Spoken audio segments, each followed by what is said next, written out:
नमस्कार. दिवाळीच्या या शुभमुहूर्तावर झी24 तासच्या सर्व प्रेक्षकांचं स्वागत.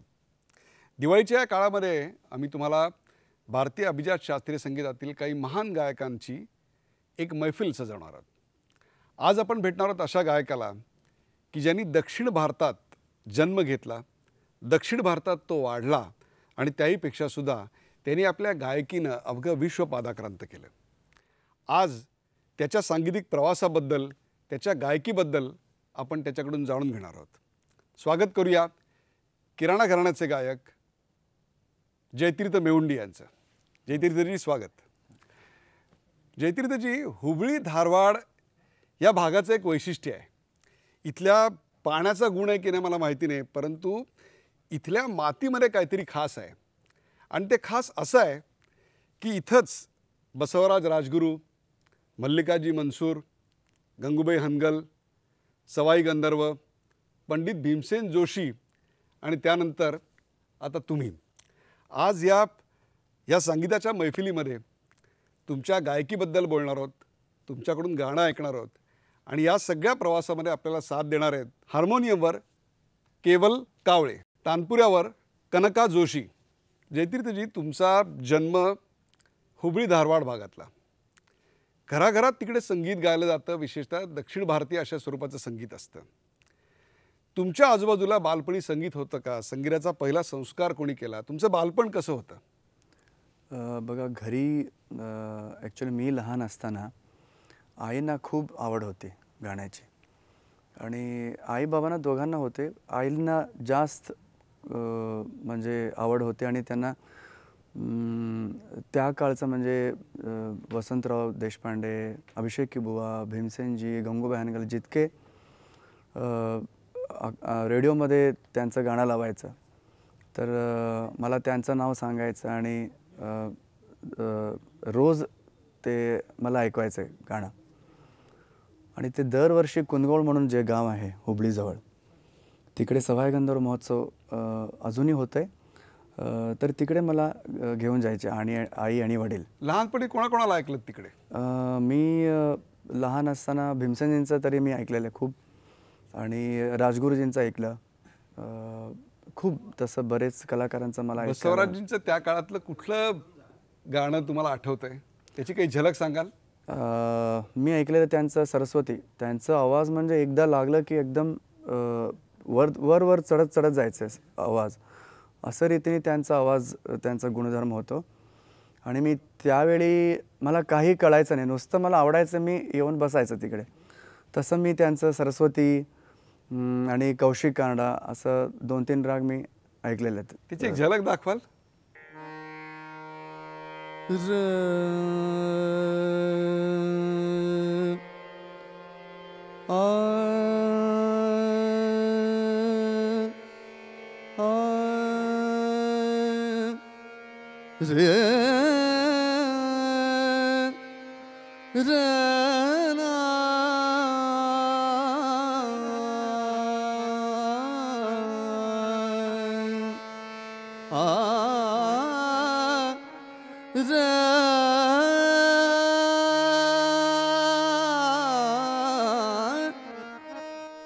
जागे मोरे बात, जागे मोरे बात,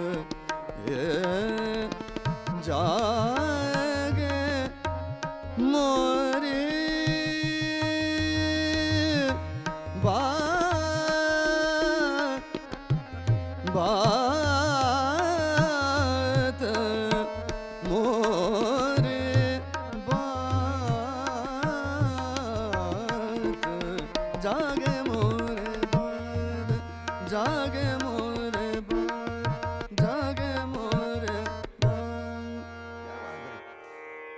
जयतीजी, तुम्ही दक्षिण भारतातले, परंतु तुमची गायकी जी आहे ती किराणा घराण्याची उत्तर भारतातली. हा दक्षिण आणि उत्तरेचा संगम कसा काय झाला? बघा, हुबळीला मी कुठे राहतोय तिकडे आधीपासनं हे सगळे कलाकार असल्यामुळे खूप तिकडे हिंदुस्थानीचं प्रभाव होतोच. आणि आधी म्हणजे सवाई गंधर्वजी होते तिकडे, आणि त्याच्या आधी अब्दुल करीम खान साहेब. त्या काळी त्यांनी सगळे हुबळी, धारवाड, बिजापूर, बागलकोट हे जे शहर आहे, गदग तिकडे खानसाहेबांचा खूप प्रोग्राम वगैरे व्हायचा त्यावेळी. त्यांचा शिष्यवर्गही तिथे खूप मोठ्या प्रमाणावर होता. हो, आणि ते तिकडे एक महिना राहायचे. त्यामुळे सवाई गंधर्व त्यांच्याचकडे शिकले. नंतर भीमसेनजी आणि गंगूबाई हनगल, फिरोज दस्तूर सगळे तिकडे येऊन कुंदगोळला येऊन शिकले. आणि मनसूरजी होते धारवाडला, बसवराव राजगुरू धारवाडला होते, आणि कुमारजी ते पण बेळगाव जवळच होते. नंतर ते तिकडे सेटल झालेले मध्यप्रदेश, हो, दिवासमध्ये. परंतु हे जे सगळे कलाकारांनी त्यांनी त्यांचं जे कर्नाटकमध्ये हिंदुस्थानी शास्त्रीय संगीताचं एक मोठे रीतीने सुरू केलेलं आहे. नंतर ते असंच चालू गेला पुढे. दक्षिण भारतातली जी गायकी आणि उत्तर भारतातली गायकी आहे त्याच्यामध्ये एक मूलभूत फरक असा आढळतो की इकडं आपल्याकडं त्यागराज, मुथुस्वामी, पुरंदरदास हे साधारणतः भक्ती संगीत किंवा डिव्होशनल म्युझिक ज्याला आपण म्हणू त्या अंगाने गेलेलं आढळतं. तर उत्तर प्रदेशामध्ये त्या रंगापेक्षा एक वेगळा ढंग आहे, आणि तो असा आहे की श्रीकृष्ण राधेच्या नात्याकडे सुद्धा उत्तर भारतामध्ये जास्त करून मैत्रीच्या नात्यानं पाहिलं गेलं आहे. परंतु दक्षिण भारताच्या गायकीमध्ये मात्र तिथं भक्तिरस जास्त दिसतो. काय सांगाल त्याच्याबद्दल? आता बघा, हे किराणा घराणा जे आहे ते आहे मूळ त्यांनी सुरू केलेलं अब्दुल करीम खान साहेबांनी, म्हणजे किराणा तिकडे जे होतो दिल्लीजवळ. परंतु त्यांनी कर्नाटकमध्ये जेव्हा आले त्या काळात त्यांनी कर्नाटकी म्युझिक जे आहे ते खूप प्रभावित झाले म्हणे ऐकून. त्यांना हे कळलं की कर्नाटकी संगीतामध्ये डिवोशनल आहे आणि भक्ती आहे त्याच्यात. म्हणून त्यांनी स्वतः मैसूरला जाऊन, मैसूर दरबार तिकडे आहे, तिकडे खानसाहेब स्वतः जाऊन त्यावेळी जे कर्नाटकी मध्ये जे होते सिद्धवंत कलाकार त्यांच्याकडे जाऊन ते शिकले कर्नाटकी खूप. म्हणून त्यांचं गाण्यात किराणा तरी होते ते आपल्याला काही आलाप म्हणा किंवा मुरकी कटका जे जे असतो ते आपल्याला जाणवतो ऐकताना. आणि ते एकच स्वरा लावलं खानसाहेबांनी, एवढं त्याच्यामध्ये स्वरामध्ये इन्व्हॉल्वमेंट. एक किराणा घराणा म्हणजे एक एक स्वर आपण आलाप करत करत करत करत ते फुलवायचं, चढत जातो. परंतु नुसता आलाप नव्हे किंवा नुसता ताना नव्हे, त्याच्यामध्ये स्वरात इन्व्हॉल्वमेंट म्हणजे ते प्रभाव म्हणा किंवा जे फिलिंग असतो त्यांनी कर्नाटकीमध्ये खानसाहेबांनी जाणवले, आणि त्यांचं गाण्यात त्यांनी ते सगळे जाणवले गायकीमध्ये. ज्या भागात तुम्ही वाढलात कर्नाटकामध्ये, त्या कर्नाटकाची स्वतःची अशी एक गायनशैली आहे, त्याला कर्नाटकी संगीत असं म्हणतात. त्या गायनशैलीचा तुमच्यावर काय प्रभाव आहे आणि त्याची एखादी झलक दाखवाल? हो हो, नक्की. मी म्हणजे खानसाहेबांचं गायकीमध्ये काय जाणवत होतं कर्नाटकी आणि ते कसं रीतीने त्यांनी हे केलं, मी तुम्हाला गाऊन दाखवतो. तुम्ही बघा, त्याच्यामध्ये जे झलक दिसतो कर्नाटकीचं त्या रीतीने त्यांनी जे त्याच्यामध्ये हे केलं. बवदा यारदा जो बन बवदा यारदा जो बन बवदा यारदा जो बन बवदा यारदा जो बन तुझे नजर लगी आवद यार, तुझे नजर लगी आवद यार, बवदा यारदा जो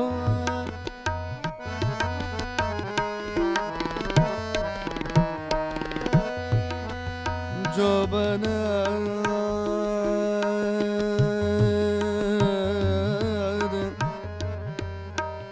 ಜೋಬನ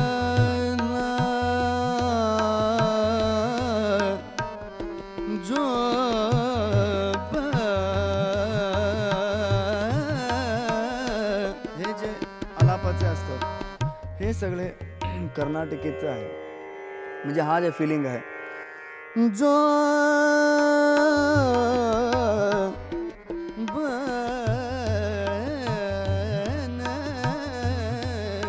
हे जे जो बन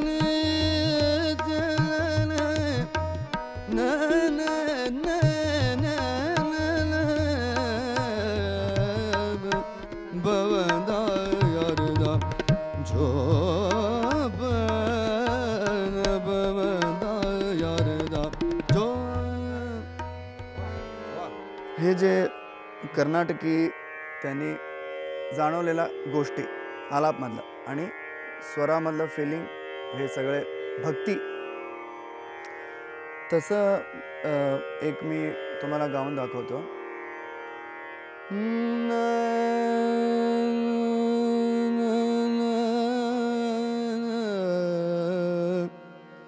रे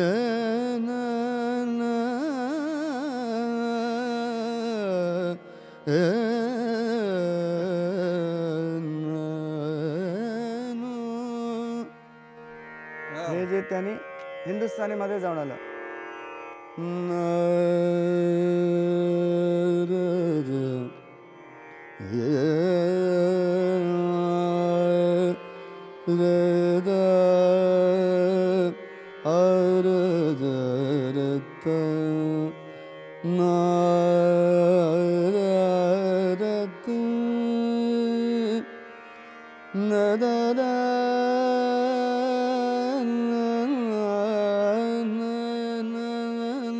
हे जे सगळे त्याने हिंदुस्थानीमध्ये आणून वेगळे त्यांनी खानसाहेबांनी केलं.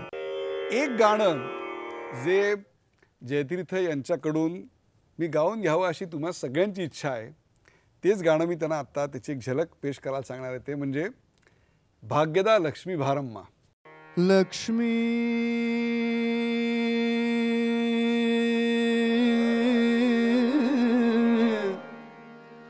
बारम्मा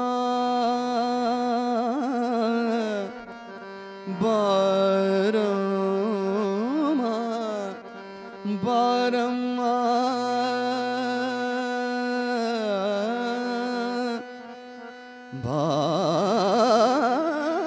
बारम्मा बारम्मा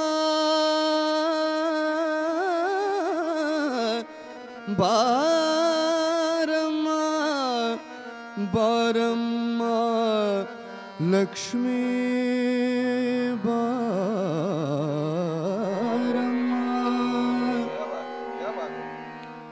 सौभाग्यद लक्ष्मी बारम्मा नಮ್ಮಮ್ಮನೇ ಸೌಭಾಗ್ಯದ ಲಕ್ಷ್ಮೀ ಬಾರಮ್ಮ ನಮ್ಮಮ್ಮನೇ ಸೌಭಾಗ್ಯದ ಲಕ್ಷ್ಮೀ ಬಾರಮ್ಮ ನಮ್ಮಮ್ಮನೇ ಸೌಭಾಗ್ಯದ ಲಕ್ಷ್ಮೀ ಬಾರಮ್ಮ ನಮ್ಮಮ್ಮನೇ ಸೌಭಾಗ್ಯದ ಲಕ್ಷ್ಮೀ ಬಾರಮ್ಮ ನಮ್ಮಮ್ಮನೇ ಸೌಭಾಗ್ಯದ ಲಕ್ಷ್ಮೀ ಬಾರಮ್ಮ ಸೌಭಾಗ್ಯದ ಲಕ್ಷ್ಮೀ ಬಾರಮ್ಮ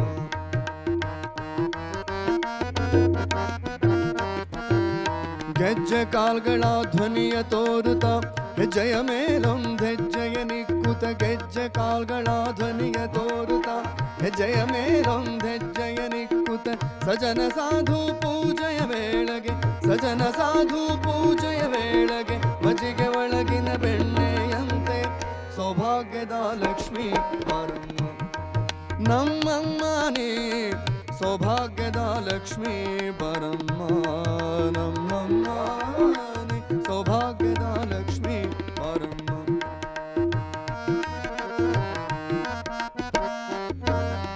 ಸಕ್ಕರೆ ತುಪ್ಪದ ಕಾಲುವೆ ಹರಿಸಿ ಶುಕ್ರವಾರದ ಪೂಜೆಯ ವೇಳೆಗೆ ಸಕ್ಕರೆ ತುಪ್ಪದ ಕಾಲುವೆ ಹರಿಸಿ ಶುಕ್ರವಾರದ ಪೂಜೆಯ ವೇಳೆಗೆ ಅಕರೆಗುಳ್ಳ ಅಳಗಿರಿ ರಂಗನ ಅಕರೆಗುಳ್ಳ ಅಳಗಿರಿ ರಂಗನ ಚೊಕ್ಕ पुरंदर विठलन राणी सौभाग्यदा लक्ष्मी बारम्मा नम्माने सौभाग्यदा लक्ष्मी बारम्मा नम्माने बारम्मा बारम्मा बारम्मा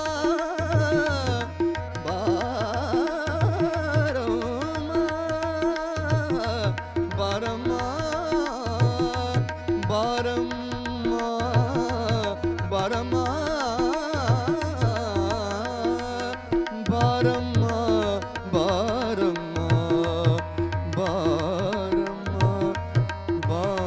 बारम्मा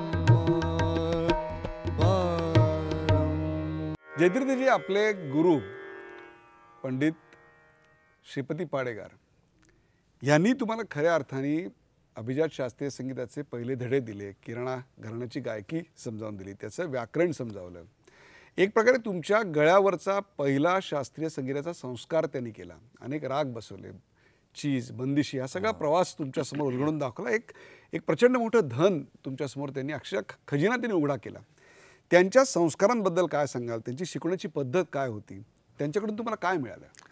बघा, आधी मी अर्जुन सा नाकोड माझा आधीचे गुरुजी होते. ते मला 10 वर्ष ग्वालियर आणि किराणा दोन्ही प्रकारचं मला शिकवलं त्याने. परंतु मला माझे गुरुजी श्रीपती पाडेगार त्यांच्याकडे जेव्हा मी गेलो त्यांनी खूप माझं गाण्यात बदल केले. ते म्हणाले की नुसतं गाणं म्हणजे तयारी नाही, ताणं नाही, असं काय नाही. मुख्य म्हणजे आपण कुठलेही राग आपण सुरू करतो किंवा आपण रियाज करतो त्याच्यावर ते आधी एक एक स्वरात आपण त्याचा आनंद घेऊन आलाप आणि मेन जाहीर यमन म्हणा किंवा मारवा म्हणा, ललत म्हणा, तोडी म्हणा, त्याच्या स्वरात रागाचं जे आहे ते दिसलं पाहिजे.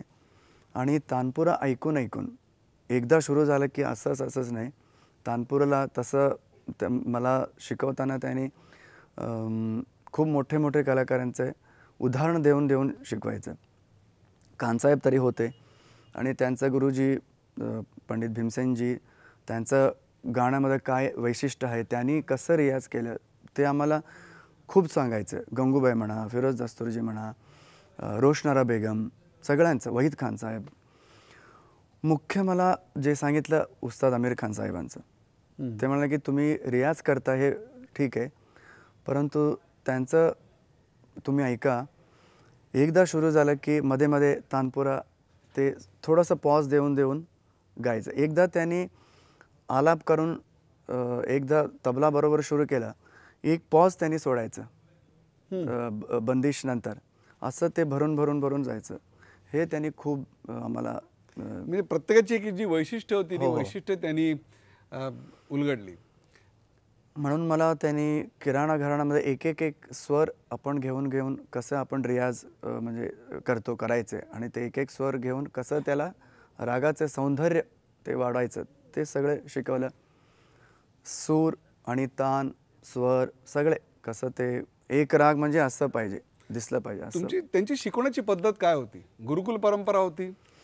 गुरुकुल परंपरा म्हणजे आपण त्यांच्याकडे जायचं रोज 8-8 तास, म्हणजे सकाळी 4 तास आणि परत संध्याकाळी 4-4 तास. आणि त्यांचं असं पद्धत होतं की एक तोडी त्यांनी सुरू केलं ते 4-4 महिना मिनिमम चालायचं, 5-5 महिना नुसतं तोडी. आणि नुसतं ते शिकवायचं नाही, सगळ्यांचं आम्हाला सांगायचं की तुम्ही ऐका, किती तुम्ही ऐकता एवढं तुमचं. इतर घराण्यांचं ऐकायला त्यांनी मुभा दिलेली होती? नाही, सगळ्यांचं तुम्ही ऐका म्हणायचं. हे इतकं इंटरेस्टिंग आहे आणि हे मला नवीन आशा करत आहे की अनेक गुरु मी असे पाहिले आहेत की जे आपलं घराणं सोडून दुसऱ्या कोणाची गायकी ऐकू सुद्धा देत नाहीत, किंवा ज्याला पातक म्हणतात तशा प्रकारचं होतं. परंतु इथे मात्र तुम्हाला असा गुरु भेटला ज्या गुरुनी सगळं आभाळ तुमच्यासाठी मोकळं करून दिलं. ते म्हणायचं आम्हाला, किराणा घराणं तुमचं गळ्यावर आहे आणि आपण तुम्हाला शिकवतो, परंतु इकडे घराण्याचे त्यांचं जे मेन आर्टिस्ट आहे, चांगला आर्टिस्ट आहे, त्यांच्याकडे काय वैशिष्ट्य आहे. एकाकडे आलाप असेल किंवा एका स्वर असेल, सरगम असेल, आलाप असेल आणि बंदिश म्हणणं एक वेगळं स्टाईल त्याची रचना सादरीकरण रचना. हो, ते म्हणायचं तुम्ही सगळ्यांचं ऐका तर तुम्हाला ते उपयोगी पडतो. एक कलाकार व्हायला नुसतं मेहनत नाही नव्हे किंवा बंदिश नाही, तुम्ही सगळ्यांचं कलाकारांचं ऐका आणि रियाज पण करा. म्हणून तोडीमधले मला भीमसेनजींचं त्यांचं प्रभाव होते त्यांचं गाण्यावर, परंतु सगळे कलाकारांचे तोडी जितकं कलाकारांनी गायलेलं आहे, किराणा घराणा तसं नाही, सगळ्या घराण्याचं, परंतु तोडी पूर्वी राग त्यांनी सुरू केलं की पूर्वी जितके आर्टिस्टने गायलेलं सगळ्यांचं ऐका, श्री सगळ्यांचं ऐका, असं एवढं रागाने मल्हार प्रकारमध्ये. मग आता या पार्श्वभूमीवर मला सांगा की किराणा घराण्याची वैशिष्ट्य इतर घराण्यापेक्षा तुम्हाला काय जाणवली? मुख्य बघा, सगळे घराणे चांगलं आहे, परंतु मी माझं गुरुजीकडे जे शिकलेलं होतं किराणा घराणा, मुख्य स्वर आनंद, म्हणजे आपण पटकन जात नाही, एक एक स्वरात आपण थांबून त्याचा स्वर आनंद घेऊन आपण पुढे जात असतो, त्याची बांधणी करत असतो. हा, मांडणी करत असतो. हे मी जाणवलं. थोडं मी तुम्हाला झलक त्याची मी दाखवतो.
ग सा रे ध, दर स्वराचं एक एक असं करून त्यांचं म्हणणं होतं असं जायचं. त्याच्यावर ठहराव घेत पुढे जायचं. हो, ठहराव घेत आणि एक एक स्वराचा आनंद घेऊन, आस्वाद घेऊन पुढे जायचं. म्हणून असं फुलतो आणि एक राग मिनिमम एक तास होतो. म्हणून आमिर खान साहेबांचा एक राग म्हणजे एक दीड तास व्हायचं. तो संपूर्ण राग समोर यायचा. हो, एकदम. पंचममध्ये थांबा, दैवतमध्ये थांबा, सहामध्ये थांबा, असं करून व्हरायटी आपण दाखवतो, तसं ते गातो. जयतीर्थजी, गेले 10 वर्ष तुमच्या अनेक मैफिली मी ऐकल्या आहेत, अनेक राग तुम्ही गायलेले आहेत. नेहमी मला असा प्रश्न पडतो, तुमचा स्वतःचा आवडता राग कुठला?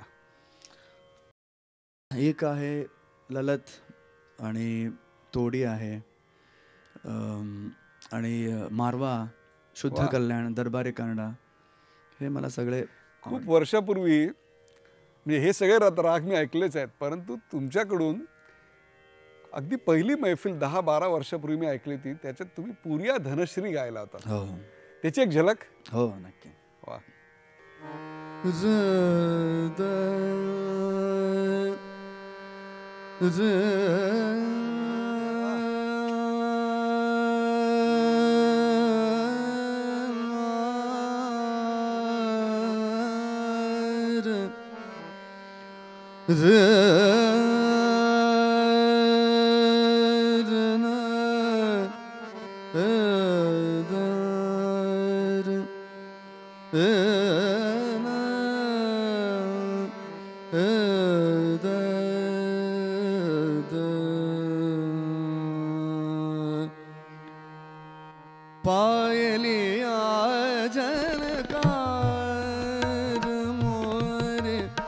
पायलिया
रवि शशि कला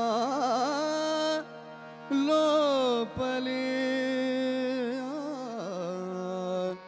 राजस सुकुमार मदनाचा पुतळा राजस सुकुमार मदनाचा पुतळा राजस सुकुमार मदनाचा पुतळा राजस सुकुमार मदनाचा पुतळा रवि शशि कला लोपलिया राजस सुकुमार मदनाचा पुतळा राजस सुकुमार मदनाचा पुतळा जमुना जमुना के तीर कान्हा में रोए ओ ओ